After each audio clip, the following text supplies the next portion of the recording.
வணக்கத்துடன் இது இன்பா டாக்ஸ். அரசியலில் பல நேரங்களில் பல ரகசியங்களாக பாதுகாக்கப்படும்.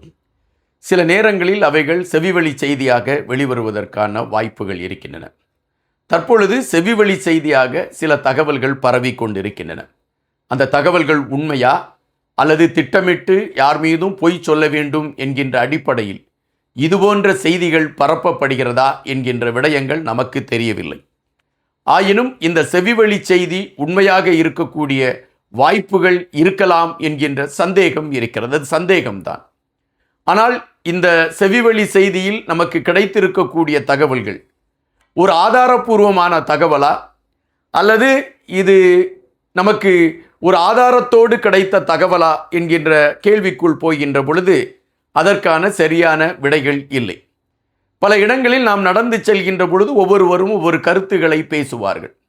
அப்படி கருத்துக்களை பேசுகின்ற பொழுது சில நேரங்களில் நடைபெற்ற செய்திகள் அதிலே கருத்துக்களாக வந்து விழுந்துவிடும்.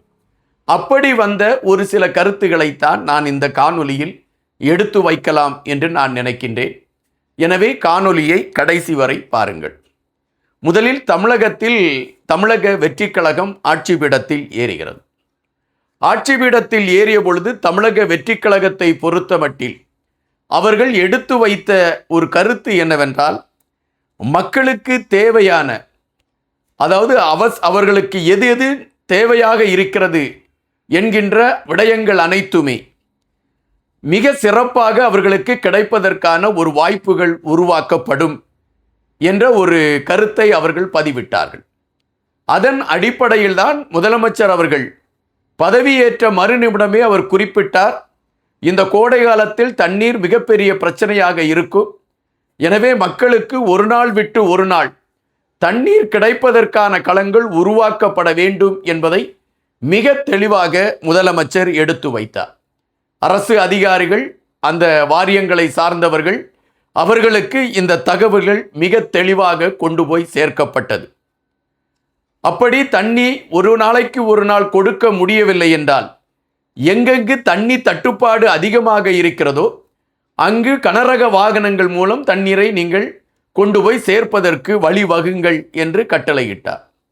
அப்படி என்றால் மக்களுடைய அத்தியாவசியமான தேவைகள் நிவர்த்தி செய்யப்பட வேண்டும் என்கின்ற அடிப்படையில் தமிழக வெற்றிக் கழகம் மிக தெளிவாக தன்னுடைய செயல்பாடுகளை வரையறுத்து இருந்தன. ஆனால் சமீபத்தில் தமிழக வெற்றிக் கழகத்தின் மீது கடுமையான விமர்சனங்களை உருவாக்கக்கூடிய களங்களை இப்பொழுது உருவாக்கப்பட்டு கொண்டிருக்கிறதல்ல, உருவாகி கொண்டிருக்கிறது என்று எடுத்துக்கொள்ளலாம். அதுவும் குறிப்பாக சட்டம் ஒழுங்கை மையப்படுத்தி வருகின்ற கேள்விகள். அதற்கு சகோதரி குஷ்பு அவர்கள் குறிப்பிட்டிருக்கக்கூடிய ஒரு கருத்தை நாம் பதிவிட வேண்டியது இருக்கின்றது. ஆட்சி ஏறி 15 நாட்கள் தான் ஆகின்றன. இந்த 15 நாட்களில் அவர்களிடம் முழுமையான ஒரு வெளிப்பாடை நீங்கள் எதிர்பார்ப்பது என்பதே அது எப்படி என்று புரியவில்லை. சற்று கால அவகாசம் வேணும் என்றுதான் முதலமைச்சர் ஆட்சியில் ஏறுகின்ற பொழுது குறிப்பிட்டுவிட்டு ஆட்சிக்கு வந்திருக்கின்றார். இப்பொழுது அவர்களுக்கு சற்று கால அவகாசம் தேவை. காவல்துறை அதிகாரிகளுக்கு மிக கடுமையான கட்டுப்பாடுகள் விதிக்கப்பட்டிருக்கின்றன. மக்கள் பாதுகாப்பாக இருக்கக்கூடிய அனைத்து விடயங்களையும் எந்தவித சமரசமும் இன்றி நீங்கள் செய்து முடிக்க வேண்டும் என்கின்ற ஒரு நிலைப்பாடு உருவாக்கப்பட்டிருக்கிறது. அந்த இடங்களில் ஏதோ ஒரு தவறுகள் நடக்கக்கூடியது அரசின் மீது கொண்டு வருவது என்பது ஏற்புடையதாக இல்லை என்று சகோதரி குஷ்பு அவர்கள் குறிப்பிட்டிருந்தார். ஏறக்குறைய இதை நாம் ஏற்றுக்கொள்ள வேண்டியதுதான் இருக்கின்றன. நாம் எதை ரகசிய தகவல்கள் என்று குறிப்பிடுகின்றோம் என்றால், ஒரு குறிப்பிட்ட செயலி மூலம் ஒரு குறிப்பிட்ட துறையை சார்ந்தவர்கள் பேசிக்கொண்டார்களாம். அதாவது 36 உயர் அதிகாரிகள் அந்த குறிப்பிட்ட செயலியில் அவர்கள் பேசினார்களாம். இந்த 36 உறுப்பினர்களும் ஒரு குறிப்பிட்ட துறையை சார்ந்தவர்கள். அந்த துறையை சார்ந்தவர்கள் பேசிக்கொண்டதின் அடிப்படை என்னவென்றால், அதாவது இப்பொழுது ஆட்சி பீடத்தில் ஏறி இருக்கக்கூடிய இந்த ஆட்சிக்கு மக்களிடம் வெறுப்பு உருவாகக்கூடிய அளவிற்கு சில நடைமுறைகள் உருவாக்கப்பட வேண்டும் என்கின்ற கருத்து வலுவாக எடுத்து வைக்கப்பட்டது என்கின்ற ஒரு செய்தி பேசப்படுகிறது. அதாவது இது செவிவழி செய்திதான். அதுவும் குறிப்பாக நெடுநேரமாக மின்சார தடை என்கின்ற ஒரு சூழல் உருவாக்கப்பட வேண்டும். இந்த வெப்பநிலை காலத்தில் மக்கள் மின்சாரம் தடைபடுகிறது என்கின்ற பொழுது அவர்களை அறியாமல் அவர்களுக்குள் ஒரு கோபம் வரும். அந்த கோபம் அவர்களை அரசை நோக்கி திருப்புவதற்கான ஒரு களத்தை உருவாக்கும் என்கின்ற திட்டத்தின் அடிப்படையில் இந்த பேச்சுவார்த்தை நடைபெற்றதாக ஒரு செவிவழி செய்தி இருக்கின்றன. ஆனால் அது எந்த செயலி மூலம் பேசினார்கள், அந்த செயலியில் பேசக்கூடியவைகள் யாராலும் கண்டுபிடிக்க முடியாதவை என்கின்ற ஒரு செய்தியும் இருக்கின்றன.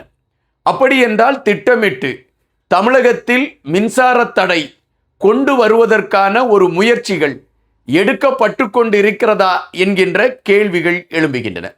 அதாவது மக்களை பொறுத்த மட்டில் இந்த ஆட்சியின் மீது ஒரு நம்பிக்கை இருக்கிறது. இந்த ஆட்சி கண்டிப்பாக சிறப்பாக செயல்படுவார்கள் என்ற எண்ணம் இருக்கிறது. இந்த ஆட்சியை மையப்படுத்தி மக்களுடைய பயணங்கள் இப்பொழுது மிக தெளிவாக இருக்கிறது. நாம் இதைத்தான் எதிர்பார்த்து கொண்டிருந்தோம். மக்களுக்கான ஆட்சியாக இந்த ஆட்சி அமைய வேண்டும் என்பதை நாம் இந்த ஆட்சியை வைத்துதான் நம்மால் புரிய முடிகின்றது என்பதை மக்கள் புரிந்திருக்கின்றார்கள். ஆட்சி ஏறிய மறு நிமிடத்தில் இருந்து ஒவ்வொரு அமைச்சர்களும் தங்களுடைய களத்தில் மிக தீவிரமாக இருக்கிறார்கள். குறிப்பாக கல்வித்துறை அமைச்சர் தன்னுடைய செயல்பாடுகளை அனைத்தையுமே மக்கள் சார்ந்த களத்தில் அவர் திருப்பிக் கொண்டு பயணிக்கக்கூடிய களங்கள் பார்க்க முடிகின்றது. அதுபோல இந்து அறநிலைத்துறை அமைச்சர் ஒவ்வொரு கோயில்களையும் அவர் போய் பார்வையிட்டு அந்த கோயில்களில் எக்ஸ்பைரியான பொருட்கள் இருக்கக்கூடிய இடங்களை பார்த்துவிட்டு இனிமேல் எக்ஸ்பைரி டேட் இல்லாத எந்த பொருட்களையும் வைக்கக்கூடாது என்று ஒரு கடுமையான சட்டம் பிறப்பிக்கப்படுகிறது. அதுபோல கல்குவாரிகளில் எடுக்கப்படுகின்ற அளவீடுகள் அவைகள் விசாரணைக்கு உட்படுத்தப்படுகின்றன. எனவே ஒட்டுமொத்தமாக இந்த ஆட்சியில் பதவியேற்றிருக்கக்கூடிய அமைச்சர்கள் தங்களுடைய செயல்பாடுகளை மிக தீவிரமாக எடுத்துக்கொண்டு பயணிக்கிறார்கள். மக்கள் மத்தியிலே அவர்களுக்கு ஒரு பெரிய எதிர்பார்ப்பு இருக்கிறது, ஒரு ஆதரவு இருக்கிறது. இந்த ஆதரவுகள் சிதைக்கப்பட்டால்தான் இந்த ஆட்சியின் மீது அவப்பெயரை உருவாக்க முடியும் என்கின்ற அடிப்படையில் இதுபோன்ற திட்டமிடுதல்கள் அரங்கேறிக் கொண்டிருக்கிறது என்கின்ற செய்திகள் வருகின்றன. இந்த செய்திகள் உண்மையானதா அல்லது இந்த செய்திகளுக்கான ஆதாரம் இருக்கிறதா? இது திட்டமிட்டு சொல்லப்பட்ட ஒரு தகவலா அல்லது புனையப்பட்ட ஒரு கதையா என்கின்ற கேள்விகளும் நம் மனதிற்குள் எழும்புகின்றன. ஆனால் நம்மை பொறுத்த மட்டில் கண்டிப்பாக இந்த ஆட்சி சிறப்பாக செயல்பட வேண்டும் என்று மக்கள் நினைக்கக்கூடிய அதே வேளையில் சில எதிர்க்கட்சிகள் இந்த ஆட்சிக்கு நாம் அவப்பெயரை உருவாக்க வேண்டும் என்கின்ற நிலைப்பாட்டில் இருக்கிறார்கள் என்பதையும் நாம் இங்கு பதிவு செய்ய வேண்டியதாக இருக்கிறது. எனவே எதையுமே விளையாட்டாக புறந்தள்ள முடியாத ஒன்றாகத்தான் இருக்கிறது என்பதுதான் நிஜம். இது ஒருவேளை வதந்தியாக இருக்கக்கூடிய பட்சத்தில் அது வதந்தியாகவே கழிந்து போய்விடும். இல்லை என்றால் திட்டமிட்டு இதுபோன்ற ஆட்சிக்கு அவப்பெயர் செய்வதற்கான முயற்சிகள் எடுக்கப்படுகிறது என்றால் அரசு மிக கவனமாக இருக்க வேண்டியது காலத்தின் கட்டாயமாக இருக்கிறது. நன்றியுடன் என்பார்.